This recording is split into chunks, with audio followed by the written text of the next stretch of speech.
Për Kosovën, përfaqësuesit e Bankës Qendrore thanë se gjatë këtij viti pritet të ketë rritje bruto prodhimit vendor me 3,1%, nga 2,3% që ishte në vitin 2012. Gjatë prezantimit të raportit për rritjen ekonomike të rajonit, ata e përshkruan me tone jo shumë të mirë rrjedhën e zhvillimeve ekonomike të Kosovës gjatë vitit 2012, ku është ndikuar nga rënja e eksporteve dhe zvoglimi i veprimtarive bankare, ndërsa parashikimet për këtë vit pritet të jenë më të qëndrueshme. Mollësish nga Prishtina njofton korrespondenti ynë Leonat Shehu. Banka Botërore ka përshkruar me tone jo shumë të këndshme rrjedhën e zhvillimeve ekonomike të Kosovës gjatë vitit 2012, ku është ndikuar nga kriza në Eurozonë.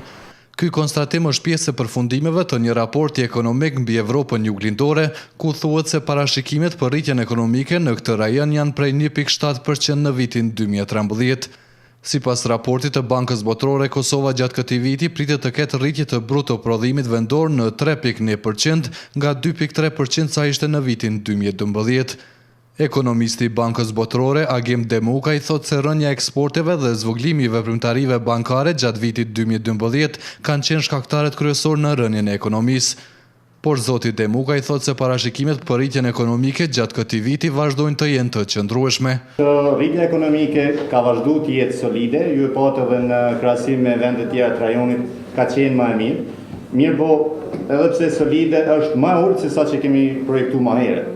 Do thotë efektet e krizës ekonomike në Eurozonë kanë pas një ndikim pak më të madh se sa që kemi prit, dhe njëkohësisht është e pamjaftueshme sa i përket stadit zhvillimit të Kosovës, edhe qëllimit që me mërri një prosperitet më të mirë, më shpejt. Në raport thuhet se investimet e huaja vlerësohen me rëndësi thelbësore për rimëkëmbjen ekonomike të Kosovës, e cila përballet me një shkallë të lartë të papunësisë dhe rrjedhimisht edhe varfërisë.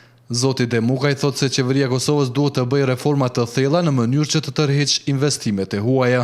Kjo është një fakt që nuk ka të bëjë vetëm me Kosovën, ka të bëjë me krejt rajonin për shkak të efekteve të krizës, thjesht apetitet për investime në shtete tjera edhe potenciali për investime ka rallë. Çka duhet qeveria me bë, është thjesht duhet me vazhdu me reforma. Reformat në përmirësimin e ambientit biznesit, reforma në përmirësimin e të bërit biznes qoftë në karakteristikat kryesore që i përmendja veve tek zbatimi i kontratave, te përmirësimi i sundimit ligjit, te përmirësimi i mundësisë dhe ofrimi i mundësive më të mira për investime. Shkalla e lartë e papunësisë në vend sipas raportit të Bankës Botërore është një veçori dalluese e tregut të punës në vendet e Evropës juglindore.